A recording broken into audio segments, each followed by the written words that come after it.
tonight on Etalk. Plus, Adamo reacts to the new Degrassi controversy. There's a whole homophobic rhetoric that we're trying to wrap our heads around and figure out how we can diffuse it.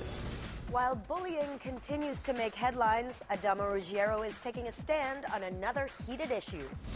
We're trying to address youth bullying, but it looks like that these issues exist in terms of adult bullying. That's the former Degrassi star reacting to the controversy that Kodak pulled their ads during the airing of the hit show on U.S. network Teen Nick this week. It all started when the Florida Family Association blasted Kodak for supporting a show that, quote, targets teens with gay propaganda and other immoral behavior. The FFA also apparently plans to target 15 other companies to pull their commercials from the series as well. There's no such thing as a gay propaganda. What there is such thing as is a hate propaganda.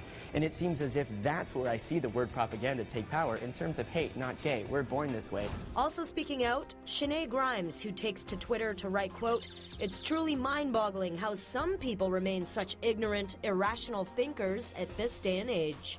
As for Kodak's side, a PR rep says the FFA's statement had no influence on their advertising campaigns, saying, quote, what Degrassi fans are noticing is a planned pause in our media schedule. We'll be back on the air very soon.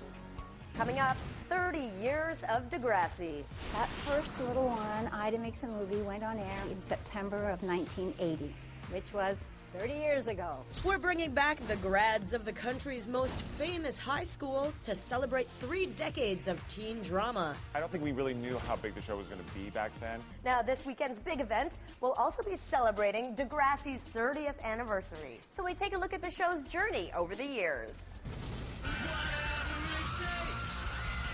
30 years, 328 episodes, 3 movies, seen in 150 countries, winner of 23 Gemini Awards, 2 Teen Choice Awards, and 4 International Emmy Awards. If I'd had any inkling that from those humble beginnings we would end up building a franchise, I think I would have been so scared. If we knew why Degrassi has lasted as long as it is, we would bottle it and sell it. 32 years ago, Linda quit teaching and bought the rights to the book Ida Makes a Movie, kicking off decades of Degrassi.